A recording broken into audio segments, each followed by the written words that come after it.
لذة العيش ولا صعبة البكاء هم السلاطين والسادة والأمراء لا إله إلا الله لا إله إلا الله محمد رسول الله عليه صلاة الله فاذهبوا وتهادوا في مجالسه وخلي حظك ما قدمك وراء لا إله إلا الله لا إله إلا الله محمد رسول الله عليه صلاة الله واستغفر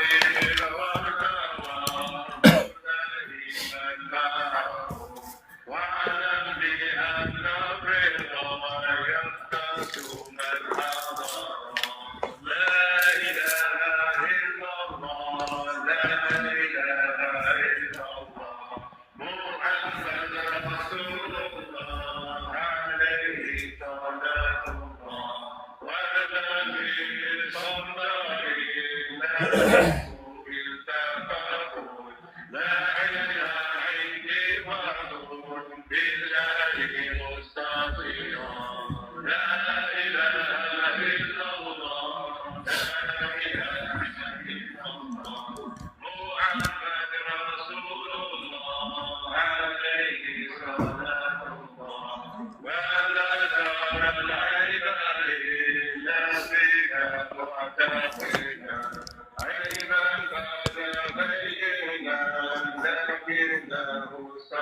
وعليكم السلام. وعليكم السلام. On va commencer.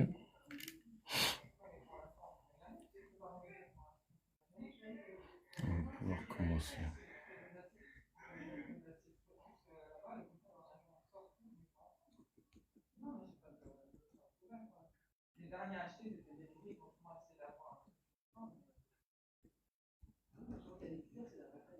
Là, il n'y a pas assez de cuillère, il n'y en a même plus. Bon. Alaykoum salam. Donc, on va, Inch'Allah Ta'ala, ouvrir. On va commencer au fur et à mesure à faire ça. On va ouvrir une rubrique spéciale maintenant lors du matinal où on va faire la lecture, Inch'Allah, du livre du Suleiman ibn Abdel Wahhab, qui n'est autre que le frère de Mohammed ibn Abdel Wahhab, connu comme étant le fondateur ou le maître penseur de la Da'wa Najidiyya, qui d'aucuns considèrent comme étant un revivificateur du Tawhid. L'objectif de cette lecture, ça sera de montrer que déjà à son époque, il y avait loin d'avoir un consensus autour de lui, alaykoum salam, loin de là, bien au contraire, et que même parmi ses opposants, il y a eu son propre frère. Donc l'objectif sera de présenter ce livre-là. Bon, je pense que honnêtement, on va prendre le temps de le lire. Hein. Ça se trouve, ça va peut-être en une dizaine, voire plus. Parce que le livre est quand même conséquent. C'est 200 pages, quelque chose comme ça. Et on va noter... Alors pour l'information, on va se baser sur une traduction qui a été faite par un frère, Qais al-Hambali. Donc vous voyez que c'est le mazhab Hambali. C'est un mazhab qu'il étudie. Et il a fait une édition al-Hanabila. Il a fait une édition al-Darul Hanabila. Et donc la chose c'est la suivante, c'est que c'est un frère qui s'attache à transmettre le mazhab Hanbali traditionnel. Et il y a, alhamdoulilah, c'est quelque chose qui est relativement intéressant parce que dans le monde francophone d'une façon générale, déjà que les autres écoles ne sont pas très connues, mais celle qui est encore la moins connue de toutes, c'est celle du mazhab al-Hanbali, justement, où il y a une confusion entre la Da'wa Najidiyya et les Hanabila traditionnels. Par exemple, beaucoup vont penser que quelqu'un comme Cheikh Fawzan, qui est l'un des mouftis les plus influents l'un des mouftis les plus influents de l'Arabie Saoudite, que c'est du hanbalisme classique. Pareil pour le Rouhaili, ce genre de choses, ce qui n'est pas du tout le cas. Alors, je sais que ça peut étonner certains, mais ce n'est pas du tout le cas. D'autant que chez les Hanabila, la question de suivre le Mu'tamad est encore plus marquée que dans les autres écoles.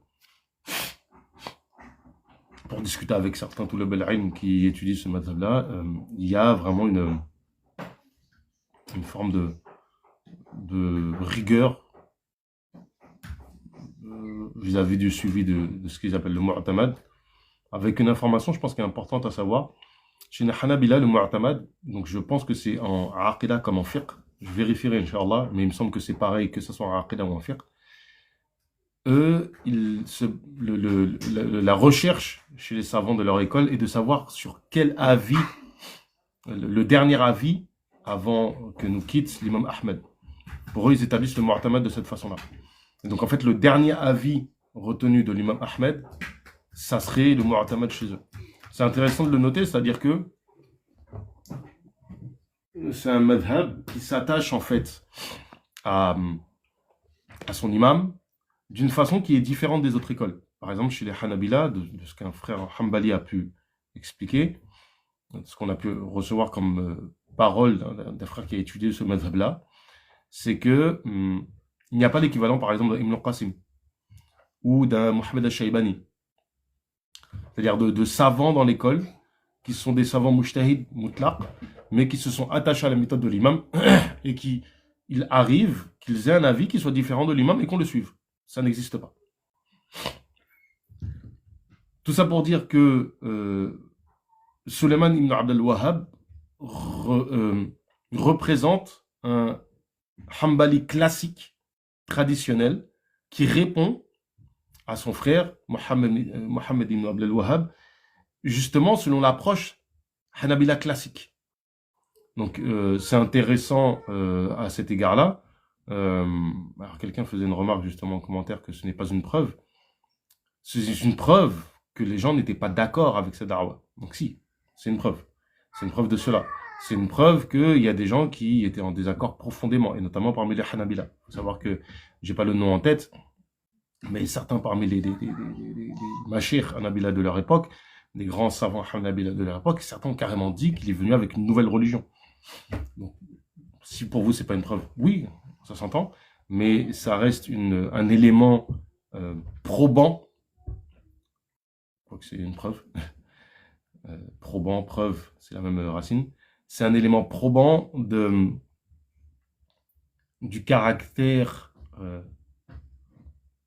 non orthodoxe selon une perspective sunnite classique de cette da'wa. Là, je vous parle des Hanabila parce qu'en fait, si on rapporte les Ash'ari ou les Maturidi, vous allez dire, ouais, c'est des opposants. Si vous voulez. Mais c'est vrai qu'effectivement, l'imam Sawi, dans la Hashia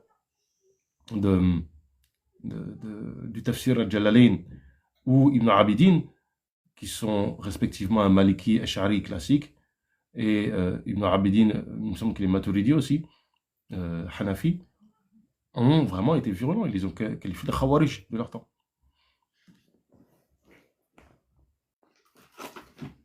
Donc, voilà. Après, donc, la chose doit se faire, c'est qu'on fera une lecture, Inch'Allah, chaque matinale, en introduction. Peut-être une demi-heure, 45 minutes, quelque chose comme ça. Il arrivera que je fasse des remarques. Il arrivera que je fasse des remarques. Pour X, soit parce que c'est des remarques qui elles-mêmes viennent du frère Qais al-Hanbali, quoi qu'il en a mis très peu, il est resté succinct, vraiment, il a préféré vraiment traduire parce que le texte déjà en lui-même en fait est clair, vraiment il est très clair. Pour quelqu'un qui a un petit peu de ilm, il peut des fois dire ça c'est plus la vie de Hanbali, ce genre de choses là. D'autre part, si je fais des remarques, c'est juste des fois peut-être la phrase où il y aura une notion de ilm qui sera développée, qui demandera en fait à être détaillée, à être développée. Je vais demander aux gens de ne pas faire trop d'interventions dans les commentaires, d'attendre, parce que ce qui risque de se passer, c'est que je vais justement faire euh, prendre cet enregistrement-là, Inch'Allah, et le donner en accès libre sur l'une des chaînes YouTube. Euh, alors, il est probable que je le fasse sur ma chaîne personnelle et aussi sur la chaîne de l'Institut en ligne d'Arat Ouattaverni, qui se charge de l'enseignement, qui fait de l'enseignement. Alors, on a deux professeurs. Il y a un des professeurs qui veut quasiment, qui veut pas trop se mettre en avant, qui donne surtout des cours de Coran. L'autre, c'est moi, malheureusement. Je dis malheureusement parce que ce serait préférable que ce soit quelqu'un de plus compétent. Et donc, pour que les gens aient une idée, en fait, de ce qu'est cet institut en ligne, c'est un institut qui s'attache, en fait, à transmettre l'islam de façon traditionnelle, et notamment marqué par l'islam d'Afrique de l'Ouest. Pas que, mais l'islam d'Afrique de l'Ouest est vraiment marqué. On s'attache à transmettre l'héritage notamment des ulémas de Mauritanie, du Sénégal, et peut-être même au-delà, Inch'Allah, Mali, etc. Donc c'est un appel aussi des gens qui ont des machères de cette région-là qui enseignent. Si vous pouvez se rapprocher de nous, tout ce qui va être traduction de textes classiques, je pense à des gens comme Ousmane Danfodio, ça serait intéressant d'avoir des traductions de certains des ouvrages, etc.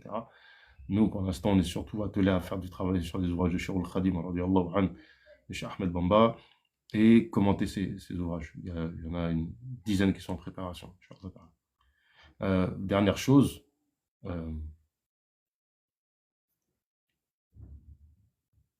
les Comores, la plus grande école africaine dans le fiqh. Ça peut être intéressant pour les Comores s'il y a des frères. Inch'Allah, ouais, je pense. En fait, le truc, c'est que TikTok enregistre. Donc après, tu peux récupérer les enregistrements, il suffit de télécharger. Et donc, la dernière chose, liker, partager. Quand on est en live, Inch'Allah, de telle façon que ça se répande. Et l'idée, comme je dis, c'est un travail autour de l'orthodoxie, rétablir l'orthodoxie sunnite. أعوذ بالله من الشيطان الرجيم بسم الله الرحمن الرحيم وصلي وسلم وبارك على سيدنا ومولانا محمد وعلى آله وصحبه والحمد لله رب العالمين. Donc, le nom de l'ouvrage, c'est Les Foudres Divines en réfutation à la Wahhabia.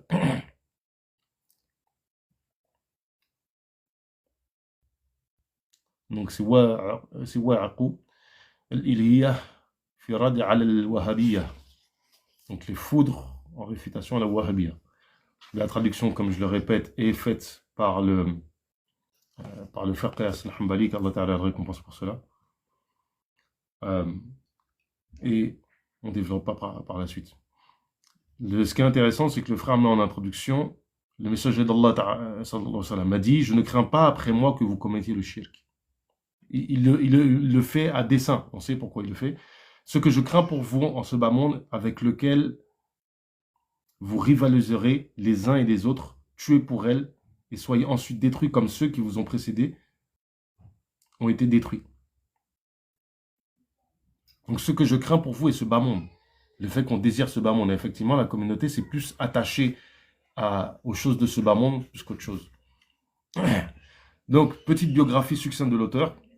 Il est Suleiman ibn Abdel Wahhab ibn Suleiman ibn Ali al-Musharraf al-Uliyayni al-Qadiri al-Hanbali.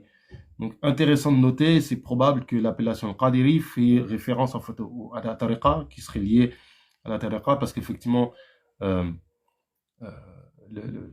pilier de la tariqa al-Qadiriya, en fait, c'est le cheikh Abdel Qadir al-Jilani, l'imam Sultan al-Awliya, qui est un mujtahid dans le madhab hanbali. Rapprochez-vous des frères Hanabila qui vous donneront les références dans leurs livres, où des fois il est cité, en fait, son avis est cité comme une fatwa parmi les mujtahids de l'école. Il maîtrise aussi le madhab shafi'i, mais c'est principalement un mujtahid dans ce madhab. Le revivificateur de la foi, le savant, le juriste, le faqih, le juriste par excellence, le juge, donc il est qadi. Il est né à Uyayna en 1699. C'est juste une petite remarque au frère Raïs, c'est qu'à un moment donné, en fait, il fait une interpolation, il cite les dates grégoriennes, ensuite égériennes, et on n'arrive plus trop à situer. Il étudia avec son père durant sa jeunesse. Alors effectivement, le cheikh Abdullah Wahhab al-Hanbali al-Najdi, est une référence en fait chez les Hanabila de son temps, et même par la suite, il me semble qu'aujourd'hui encore, il est probable qu'ils enseignent euh, des textes classiques de leur madhab avec des commentaires du Cheikh Abd al-Wahhab, qui était vraiment, quelqu'un qui représentait quelque chose à son époque. Lorsque vous prenez ce qu'on appelle les tabaqat al-Hanabila, donc vous savez, souvent les ulama en fait écrivent des livres où ils parlent des savants de leur école juridique ou de leur madhab, de aqidah ou bien de tasawwuf, etc.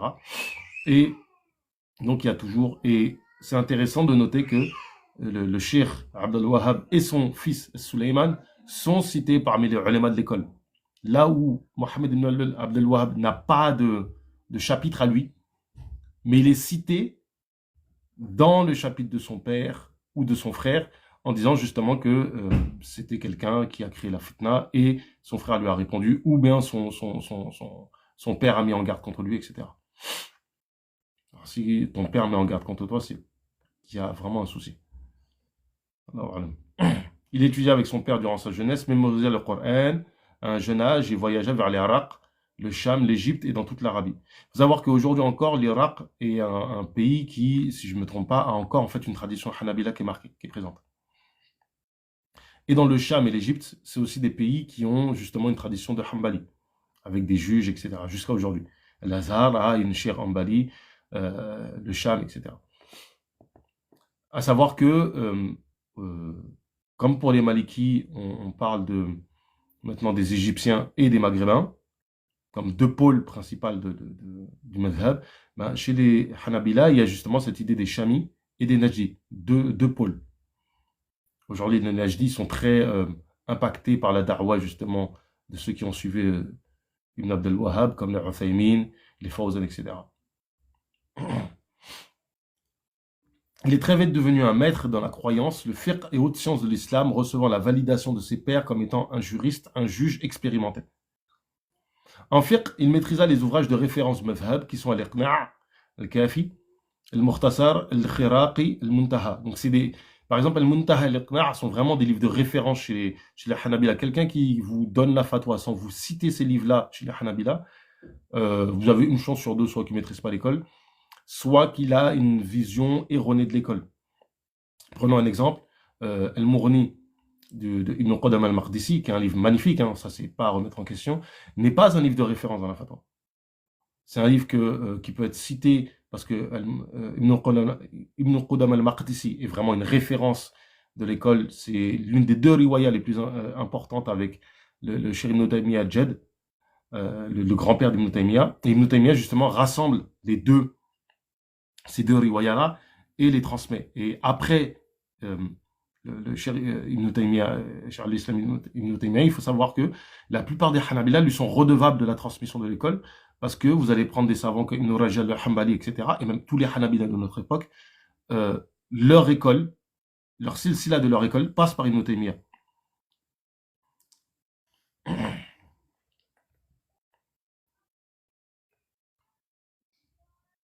Dans la croyance, il étudia Al-Luma'at al-I'tiqad, Al-Mukhtasar al-Fadat et d'autres ouvrages qui sont pareils pour la Aqidah. Parce qu'il faut rappeler, c'est important. Le mazhab Hanbali, comme le mazhab Hanafi, sont à la fois des mazhabs de Aqidah et de fiqh. Ce qui n'est pas le cas, par exemple, du mazhab Maliki. Par exemple, il faut savoir que pour les Hanabila et les Ahnaf, leur imam éponyme ont donné beaucoup de fatwas dans la Aqidah, ce qui fait qu'on a pu constituer un madhab de Aqidah, de Tawhid, ce qui n'est pas le cas du madhab Maliki. Souvent, vous avez écrit, oui, la Aqidah de l'imam Malik. On demande à ces personnes-là de nous ramener 5 avis de l'imam Malik dans le fiqh. 5, pas beaucoup, on en veut 5. Soyons gentils, on en demande 3. Vous n'en trouverez pas. En matière de Aqidah, ils ont très peu. L'imam Malik a très peu d'avis. L'imam Shafi'i, c'est à peu près pareil. Très, très, très peu d'avis. C'est pour ça que les Malikis se sont mis à suivre le madhab Ash'ari, parce que quand il est apparu très, très tôt, ils ont trouvé une façon d'aborder les questions de Aqidah qui correspondait à ce qui était en vigueur, en fait, dans l'école. Parmi ses professeurs les plus célèbres, il y a Abdullah ibn Daoud al-Basri, Mohammed ibn Fayrouz, Abd al-Muhsin ibn Ali al-Ushayqiri, Al-Ghanam ibn Mohammed al-Zubayri. Il est aussi familier avec les imams Hanbali du Sham comme Isa al-Qaddoumi et Mohammed ibn Ahmed al-Safarini. Donc le fameux savant souvent que les Ash'ari citent pour rappeler que la vie mu'tamad finalement chez les Hanabila, c'est que nous sommes tous Ahlus Sunnah wal Jama'a, même si pour les Hanabila, il y a une différence entre Ahlul Haqq et Ahlus Sunnah wal Jama'a. Ahlus Sunnah wal Jama'a, c'est de dire que on est tous sur une orthodoxie, on va dire, relative en matière de Aqidah, mais la vie de la justesse, le parti de la vérité, c'est celui des Hanabila selon la vie prépondérante chez eux. On dit ça pourquoi? Parce qu'effectivement, il a existé entre les Hanabila et les Ash'ari un conflit prononcé, notamment sur est-ce qu'on est sunni ou pas. Les uns et les autres, en fait, on se condamnait. Donc souvent, certains veulent faire ressortir les paroles des Hanabila. Je déconseille fortement à toute personne qui aurait accès aux paroles des Ash'ari anti-Hanbali de les sortir. Ça n'a pas d'intérêt. Si des gens ont envie de créer des conflits, laissez-les créer des conflits. Après la mort de son père, en 1143, donc c'est là en fait où le frère Qaïs passe de la position de la datation égérienne du moins grégorienne à égérienne, ce qui est perplexe parce que il faut aller rechercher 1153, ça correspond à quoi? Donc ça aurait été bien qu'on ait les deux. Il a été choisi pour être juge, résidant à Huraymila. Sa juridiction s'étendait dans cette zone. Donc en fait, effectivement, il mourut en l'an 1740, emprisonné et retenu par son frère Mohammed ibn Abdel Wahhab. Et ça, c'est important de le noter. Certains rapportent de lui une tauba. Alors, je ne sais pas s'ils ont des textes qui sont de lui, où il dit qu'il fait tauba. Mais en tout cas, ce qui est sûr, c'est que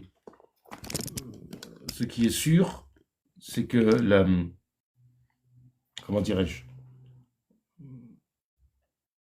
c'est qu'il est mort prisonnier. Il n'est pas mort. Il était dans une situation où, comment dirais-je,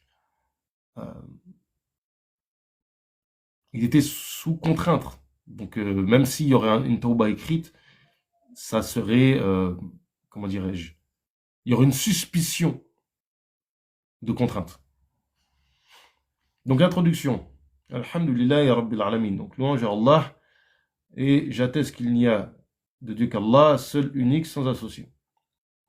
La ilaha illallah, ashhadu la ilaha illallah, wahdahu la sharika lahu. Ashhadu anna Muhammadan abduhu wa rasuluhu.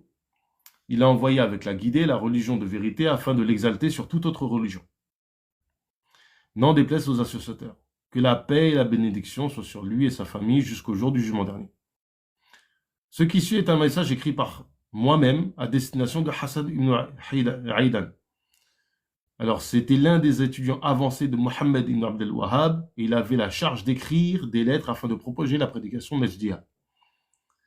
Que la paix soit sur quiconque suit la guidée. Et là, le frère note cette phrase anodine, mais qui est lourde de sens, car le prophète sallallahu alayhi wa sallam ne l'a employé que lorsqu'il écrivit aux lettres des rois mécréants de son époque et à Moussaïlima, le faux prophète.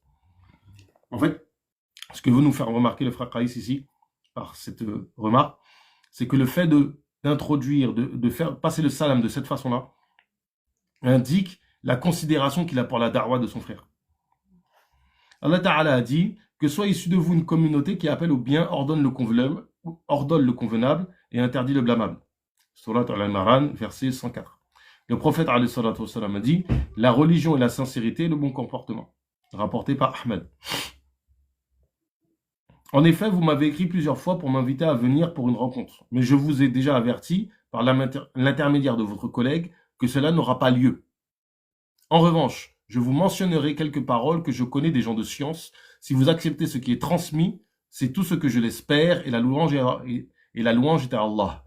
Mais si vous refusiez mon appel, alors la louange est toujours à Allah, car il, subhanahu, n'a pas désobéi par la voie de la force. En réalité, il possède une sagesse en toutes choses. Excusez-moi. car il est subhanahu, n'est pas désobéi par la voie de la force. En réalité, il possède une sagesse en toute chose. C'est-à-dire que on ne désobéit pas à Allah Ta'ala parce qu'on a une propre puissance en nous. C'est Allah Ta'ala qui crée toute chose. Alors, première chose qu'il aborde, l'obligation de suivre le consensus de la Ummah muhammadienne. Nous commençons en disant que vous devriez savoir qu'Allah subhanahu wa ta'ala a envoyé le prophète sallallahu alayhi wa sallam, Mohammed sallallahu alayhi wa sallam, avec la guidée, la religion de vérité, pour l'exalter au-dessus de toute autre religion. Il lui envoya le livre qui clarifie toute chose. Allah Ta'ala l'a récompensé pour ce qu'il lui a promis et a exalté sa religion sur toute autre religion. Et il a établi cette affaire jusqu'à la fin des temps.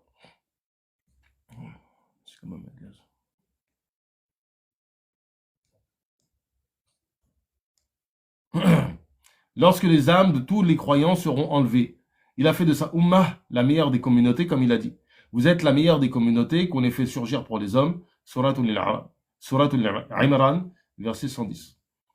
Il les a fait témoigner contre l'humanité, comme il Ta'ala a dit. Il les a fait témoigner. Et aussi nous avons fait de vous une communauté de justes pour que vous soyez témoins aux gens. En réalité, il les a choisis. Comme il Ta'ala a dit, c'est lui qui vous a élus. Il vous a imposé aucune gêne dans la religion. Surat al-Hajj, verset 78.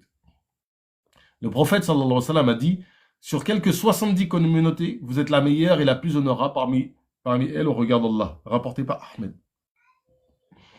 Les preuves qui nécessitent cette compréhension sont innombrables. Un exemple serait lorsqu'il sallallahu alayhi wa sallam a dit, la situation de cette Ummah sera toujours établie jusqu'à ce que l'heure ne vienne. Rapporté par Al-Bukhari. Il est vraiment rendu obligatoire pour chacun de suivre les traces de cette Ummah selon la parole de l'exalté, d'Allah Ta'ala. Et quiconque fait scission avec le messager, après que le droit chemin lui est apparu, et suit un sentier autre que celui des croyants, alors nous le laisserons comme il s'est détourné et le brûlerons dans l'enfer. Et quelle mauvaise destination. Surat An-Nisa, verset 115. Alors ici, c'est intéressant, c'est de voir que l'argumentation de l'obligation de suivre le consensus de la communauté, il n'utilise pas uniquement le hadith, loin de là.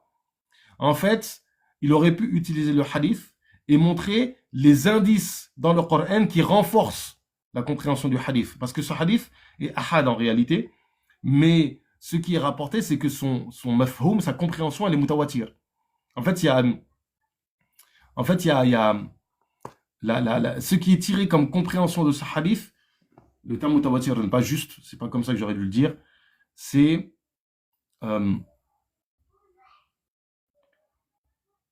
l'indication du texte sur le fait que la communauté ne va pas se rassembler sur une erreur, étant donné ce qui est établi par ailleurs en dehors de ce texte-là, ça donne une force probante au matn du hadith qui est de l'ordre du tawatur, de qat'u al-thubut.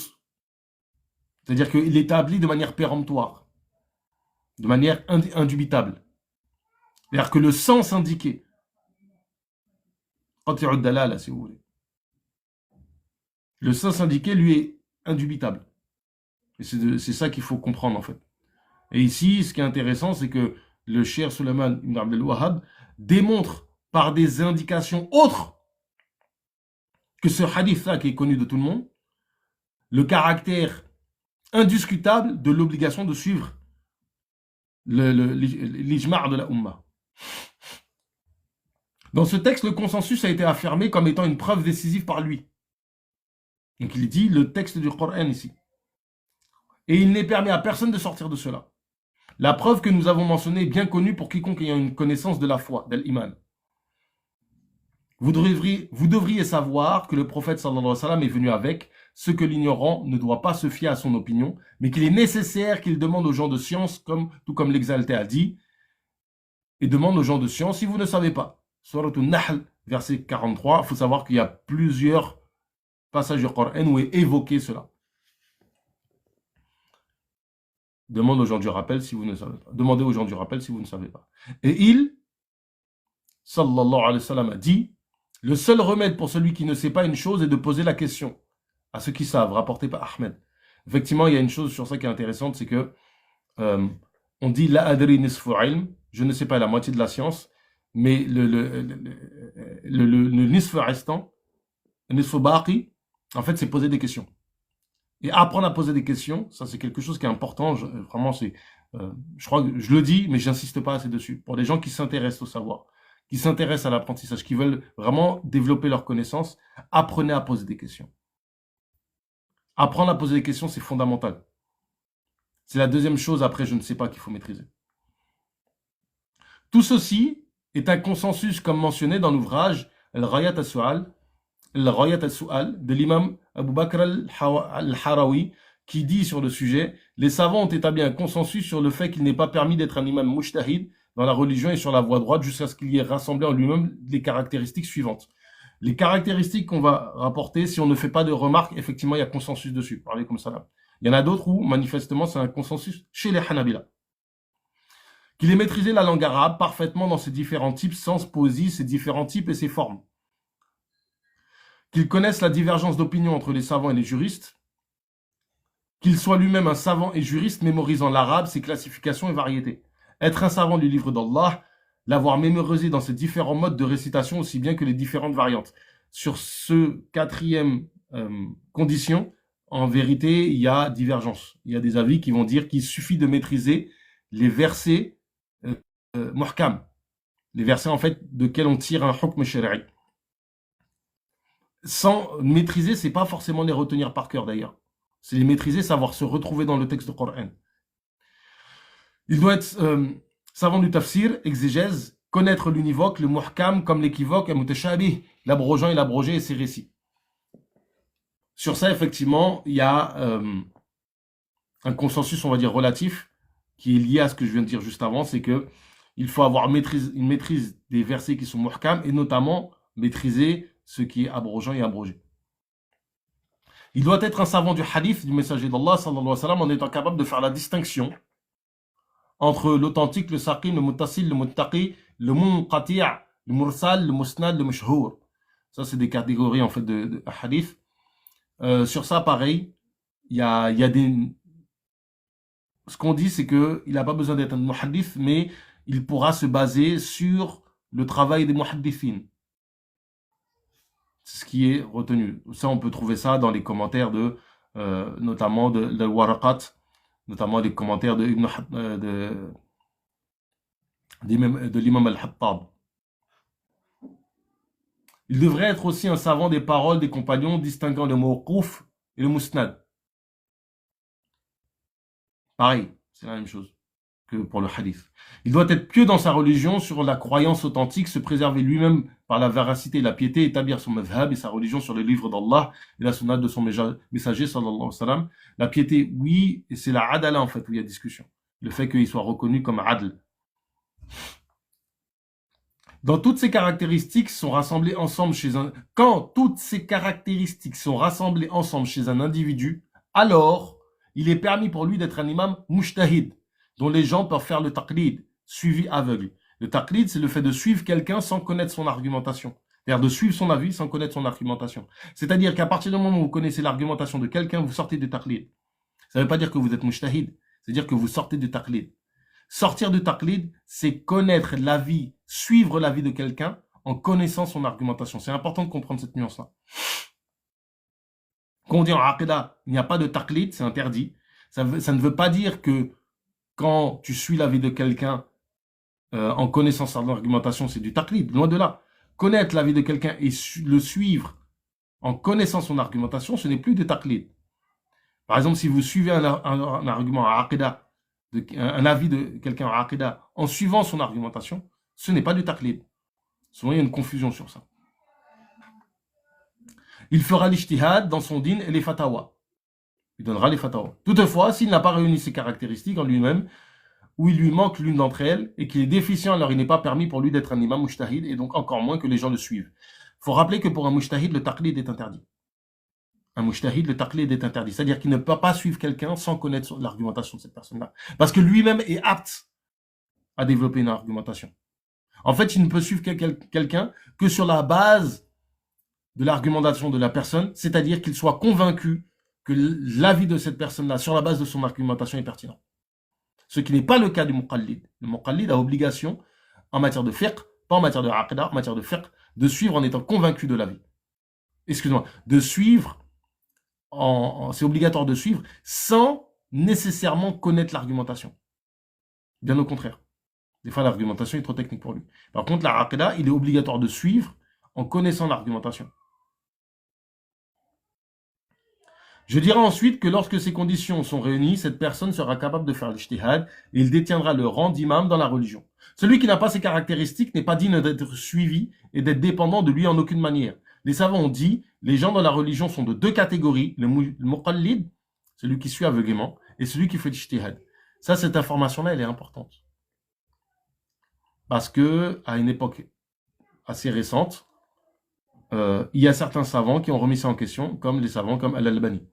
Charles Al-Albani, rahimahullah, qui a remis ça en question en disant qu'il y a une troisième catégorie, un troisième homme.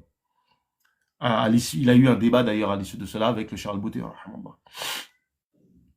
Les gens de l'ijtihad se distinguent spécifiquement par leur connaissance de la religion, attachés et connectés au livre, et à la sunna et à l'arabe. La langue de transmission des deux sources. Quiconque connaît le livre, la sunna, ses phrases particulières, il est alors compétent dans le fait d'établir des avis juridiques et connaît ce qui a été transmis par les autorités établies en ce qui concerne l'abrogation et d'autres choses comme ce qui est antérieur ou postérieur. Alors son ijtihad est valable. Son ijtihad est valable. Il peut être suivi. Celui-ci pourra être suivi par ceux qui n'ont pas atteint le rang de l'ijtihad. Quiconque n'est pas mujtahid, il lui sera obligatoire de demander à quelqu'un qui l'est et faire son taqlid. Il n'y a pas de divergence d'opinion à cet égard. Effectivement, il n'y a pas de divergence sur le fait que quelqu'un qui n'a pas la possibilité, qui ne réunit pas les qualités pour être mujtahid, au-delà des divergences sur les qualités d'être mujtahid, celui qui ne réunit pas les qualités ne peut pas faire l'ijtihad. Regardez ces paroles, il a clairement dit, il n'y a pas de divergence d'opinion à cet égard. Sur cette question-là, c'est vrai. L'imam Ibn al-Qayyim dit son ouvrage I'lam Muwaqi'in il n'est pas permis à quiconque de prendre directement dans le livre et la sunna lorsqu'il n'a pas réuni les conditions de l'ijtihad ou qu'il possède toutes les sciences de la religion.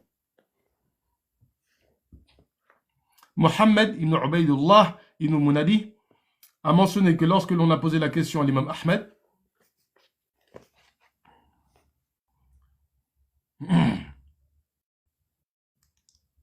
lorsqu'un homme a mémorisé 100 000 hadiths, est-il un savant du fiqh? Ahmed a répondu non. Il dit 200 000 hadiths. Il répondit non. Il dit alors 300 000 hadiths. Il répondit non. Il dit alors 400 000 hadiths. Il répondit oui, en bougeant la main pour signifier que cette quantité est suffisante. Donc, pour l'imam Ahmed, il faut un minimum de 400 000 hadiths pour prétendre à l'ijtihad. Abu al-Hussein a mentionné, j'ai demandé à mon grand-père combien de hadiths a mémorisé Ahmed. Il a dit qu'il a répondu aux questions juridiques en utilisant 600 hadiths dans différents sujets. Alors ici, c'est connu que l'imam Ahmed, il est rapporté que l'imam Ahmed avait retenu 1 million de hadiths. Alors ici, cette parole-là n'est pas pour dire qu'il a retenu 600 000 hadiths. Non, non, pas du tout. C'est pour dire que pour répondre à des questions de fiqh, et ça c'est connu de l'imam Ahmed, des fois il donnait pas son avis, il donnait en fait un hadith. Et dans 600 questions qu'on lui a posées, il a répondu avec 600 000 hadiths. Excusez-moi. Plutôt, sur les questions qu'on lui a posées, on ne dit pas qu'il y a 600 000 questions, mais plutôt qu'on lui a posé un certain nombre de questions et qu'il a utilisé 600 000 hadiths pour répondre à l'ensemble de ces questions. Donc, supposons qu'on lui ait posé des questions sur 200 000 questions, par exemple. Ça voudrait dire qu'il a utilisé 3 questions, par exemple, pour argumenter, pour répondre. Donc, on n'a pas le chiffre, le nombre de questions, on n'a pas le nombre de questions, mais le nombre de hadiths qu'il a utilisé pour répondre aux questions. Abu Haf al-Uqbari a mentionné que son professeur Abu Ishaq a dit « Un jour, j'étais assis à la mosquée centrale de la famille Mansour, quand pour une raison quelconque, cette question a été mentionnée. Un homme est venu à moi et m'a questionné en disant que si j'avais... et m'a questionné en disant que si j'avais mentionné ce chiffre, alors je serais en mesure de donner la fatwa. J'ai répondu que je n'avais pas mémorisé cela, mais que je donnais la fatwa en me basant sur les paroles de ceux qui ont mémorisé cette quantité de hadith. » Effectivement, ça c'est quelque chose qu'on voit sur la question de donner la fatwa. Parce qu'il faut comprendre que dans les terminologies ont évolué. Quand par exemple, à l'époque de l'imam Ahmed ou à l'époque de l'imam Malik, on parle de fiqh, on parle de donner la fatwa, on parle de quelqu'un qui est mujtahid. Aujourd'hui, ce n'est plus le cas. C'est pour ça que, typiquement, dans l'imam al-Hattab, justement, dans son commentaire de al-Warqat, explique à cet égard, à ce propos plutôt, explique à ce propos que un muqallid peut donner la fatwa s'il se base sur un mujtahid. Et en fait, c'est le cas des personnes qui répondent. Donner la fatwa, c'est répondre en fait à une consultation juridique. Quelqu'un qui vous demande quel est le statut sur tel sujet, quand vous répondez, de facto, c'est une fatwa. Et donc, dans ce cas de figure, il faut que vous répondiez, si vous avez les aptitudes, c'est-à-dire que vous avez étudié l'une des 4 écoles. Parce qu'on se limite aux 4 écoles. On ne va pas faire tout un développement dessus, mais on se limite aux 4 écoles par consensus du fait de la garantie en matière de transmission. Et donc, en fait, aujourd'hui, on donne la fatwa en se basant sur des mujtahids, tout simplement. Si nous le désirions, nous aurions pu mentionner d'une manière abondante des citations sur le consensus, mais cela est suffisant pour celui qui a recherché la guidée. Je n'ai mentionné ce point en introduction que pour établir la règle. Ce point peut être renvoyé à tout ce que nous mentionnerons ensuite. En ce jour et cette époque, l'humanité a été éprouvée par ceux qui prétendent aller directement au livre et à la sunna, et ils tentent d'extraire des jugements légaux depuis ces sciences, et ils se fichent de ceux qui s'opposent à eux. Très intéressant. Très, très intéressant. C'est-à-dire que là, il parle en son temps, en disant que des gens ont eu cette prétention-là. En fait, on va voir qu'il parle d'une personne en particulier. Je viens de me rendre compte que j'ai pas branché en fait mon micro. Tout à l'heure, je parle dans le micro et je l'ai même pas branché.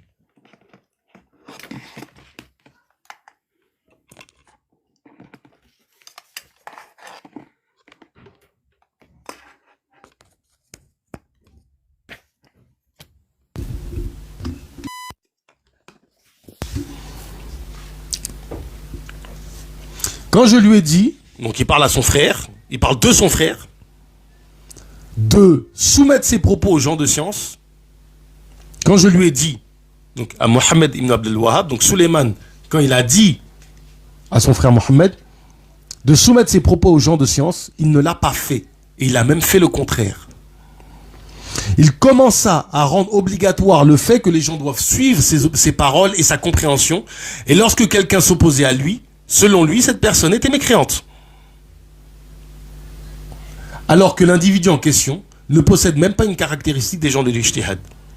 Donc c'est le frère de Mohammed ibn Abdel Wahhab, Suleiman, qui connaît son frère, qui connaît son parcours, qui dit « Il ne réunit aucune des qualités qui a été évoquées. » Suleiman ibn Abdel Wahhab dit au sujet de son frère, dans l'introduction de sa réfutation, « Mon frère ne maîtrise aucune des qualités que j'ai évoquées en matière d'ijtihad. » Et donc sa prétention à ce qui doit être suivi est batil, selon l'avis, le consensus des ulama. Par Allah, en réalité, il ne possède pas un dixième de cela. Donc il jure. Toutefois, il ne cesse de jacasser et parle beaucoup de manière ignorante. Et Allah, nous appartenons et à lui nous retournons. Donc là, ce n'est pas moi, ce n'est pas Fulan ibn Fulan qui dit ça, c'est le propre frère de Mohammed ibn Abdel Wahhab qui le disqualifie de la prétention, non seulement à l'ijtihad, mais pire, c'est limite s'il ne le disqualifie pas en tant que savant.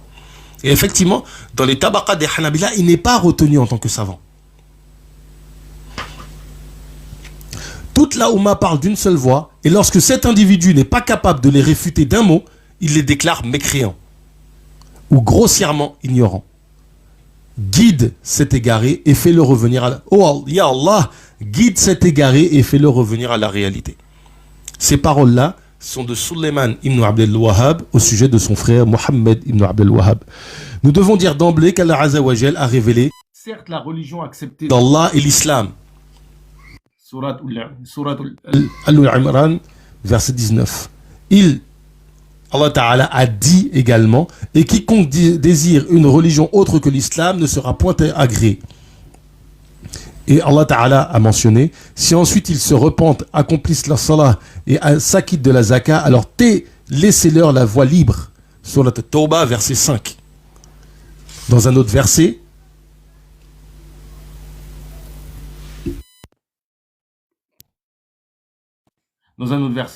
mais s'ils se repentent, accomplissent la salah et acquittent la zakah, ils deviendront vos frères en religion. Surat At-Tawbah. Information importante, j'insiste sur ça, c'est que certains parmi les ulama Hanabila ont déclaré qu'il est venu avec une nouvelle religion. Et les propos ici tenus vont dans ce sens-là. Le compagnon Ibn Abbas radiyallahu anhu a dit, ce verset a rendu le sang des gens de leur qibla sacré et interdit de le faire couler. Il a également dit, ne soyez pas comme les Khawarij, interprétant les versets du Coran en les appliquant sur les gens de leur qibla, c'est-à-dire les musulmans, alors que ceci fut révélé pour les gens du livre et les polythéistes. Ils étaient ignorants de ce savoir et ils avaient l'habitude de faire couler le sang, s'emparer des biens des gens et accuser d'égarement à la sunna wal jama'a. Vous devez avoir la connaissance de ce qui a été envoyé par ces choses dans le Coran.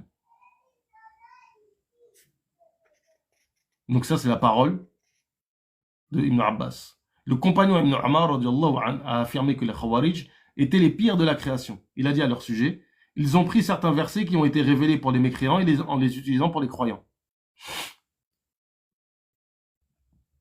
Et ça, c'est intéressant, c'est très important sur ça. En fait, ils utilisent une règle pour l'application de ce principe, qui est de dire que, en fait, le sabab, la raison de la révélation, ne va pas contraindre, ne va pas restreindre l'application de son hukm. Donc le contexte, le sabab al-nuzul, le contexte, la cause de la révélation, ne va pas restreindre l'application de son statut légal, du statut légal indiqué par le texte. Or, l'application de cette règle-là ici ne convient pas. En fait, l'application de cette règle, elle dit que si, par exemple,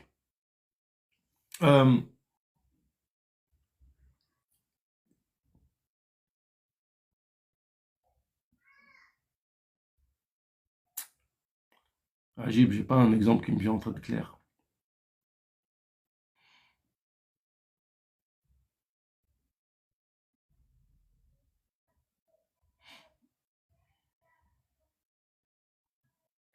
Voilà, par exemple, prenons le cas du Coran qui permet d'avoir des rapports avec ses épouses la nuit de Ramadan. Le contexte de la révélation, c'est que Sayyidina Umar, radiyallahu anhu, une nuit justement a eu un rapport avec sa femme, et donc en fait il y a eu interrogation. Donc quand le verset est descendu, ça ne se limite pas en fait au cas de Sayyidina Umar, radiyallahu anhu, ça s'applique à nous tous. Et donc en fait l'application de ce principe-là ne doit pas être mis là où le principe de base c'est les musulmans ont le tawhid et ne font pas de shirk. Et donc, du fait qu'on a dit ceci ou cela au sujet des communautés précédentes, tu l'appliques sur eux parce que il y a les versets qui s'adressent aux polythéistes sont réservés aux polythéistes, non pas du fait du contexte de la révélation, du tout. Il s'adresse aux polythéistes dans son propos même, dans l'information que ça nous donne. Donc en fait, l'application de ce principe-là ici est malvenue. Effectivement, Allah Azza wa Jalla a dit, certes la religion acceptée par Allah est l'islam. Surat Al-Imran, qu'on a déjà cité, verset 19. Le prophète sallallahu alayhi wa sallam a dit dans le hadith Jibril, dans les deux recueils authentiques, Al-Bukhari et Muslim, l'islam consiste à attester qu'il n'a de Dieu qu'Allah et que Mohammed est le messager d'Allah. C'est-à-dire que jusqu'à preuve du contraire, tant qu'il n'y a pas une preuve du contraire, la personne n'a pas apostasié. Il y a aussi le hadith de Ibn Umar, dans les deux recueils authentiques où le prophète sallallahu alayhi wa sallam dit ce qui suit, l'islam est bâti sur 5 choses, l'attestation qu'il n'y a de Dieu qu'Allah et que Mohammed est le messager d'Allah, jusqu'à la fin du hadith. Cela est le début du hadith. Tandis que dans le hadith de la délégation d'Abul Qaïs, le prophète sallallahu alayhi wa sallam a dit « Je vous enjoins à avoir l'iman en Allah unique, afin que vous sachiez qu'est-ce que la foi en Allah seul. Le témoignage qu'il n'y a de Dieu qu'Allah et que Mohammed est le messager d'Allah. » Celui-là aussi est le début du hadith, qui se trouve dans les deux recueils authentiques et autres, où l'islam a été décrit avec les deux témoignages et les autres piliers. Tout cela compris par le consensus de la Ummah. En effet, la Ummah a établi un consensus que quiconque atteste que les deux témoignages, alors tous les jugements de l'islam lui sont appliqués selon le Seba Hadith. Il m'a été ordonné de combattre les gens jusqu'à la fin du hadith. Il m'a été ordonné de combattre les gens jusqu'à ce qu'ils attestent que la ilaha illallah Muhammad Rasulullah. Il y a aussi le hadith de la femme esclave dans lequel le prophète sallallahu alayhi wa sallam lui demanda « Où est Allah ?» Et elle répondit « Au-dessus du ciel ». Il lui dit aussi « Qui suis-je » Elle répondit « Le messager d'Allah ». Il dit alors « Libérez-la car c'est une croyante ». Intéressant qu'il utilise ce hadith-là, pas pour polémiquer en fait sur « Ayn Allah », mais pour établir que à partir du moment où tu es croyant, ça applique à toi le hukm de l'islam. Tout ceci est mentionné dans les deux recueils authentiques comme le hadith « Abstenez-vous d'attaquer les gens qui disent La ilaha illallah ». Il y a d'autres narrations en dehors de celle-ci. Ibn Qayyim a dit, alors c'est intéressant qu'il cite deux fois Ibn Qayyim, et à mon avis c'est à dessein, parce qu'il est rapporté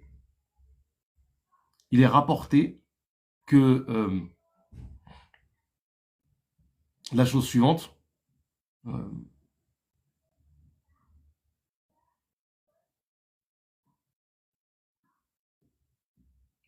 que Ibn al-Wahhab ne se fiait qu'à Ibn Taymiyyah et à son élève Ibn Qayyim al-Jawziyah. Les musulmans ont établi un consensus sur le fait que lorsqu'un mécréant dit j'atteste qu'il n'y a de Dieu qu'Allah et que Mohammed est le messager d'Allah, alors il est entré dans l'islam. Donc pour le faire sortir, c'est compliqué. Les musulmans ont aussi établi un consensus sur le fait que lorsque l'apostat quitte la religion à cause du shirk, son repentir se fait en prononçant les deux témoignages. Pour ce qui est du combat, ce sera lorsque l'imam, le dirigeant politique, qui combattra les gens jusqu'à ce qu'ils établissent la prière, qu'ils s'acquittent de la zakah, et ce jugement est clairement stipulé dans les livres des gens de science. Quiconque recherche la science sur ces questions la trouvera présente dans les livres. Louange à Allah pour la complétude et la perfection de l'islam. Fin de l'introduction. Et Inch'Allah, demain on commencera le premier chapitre.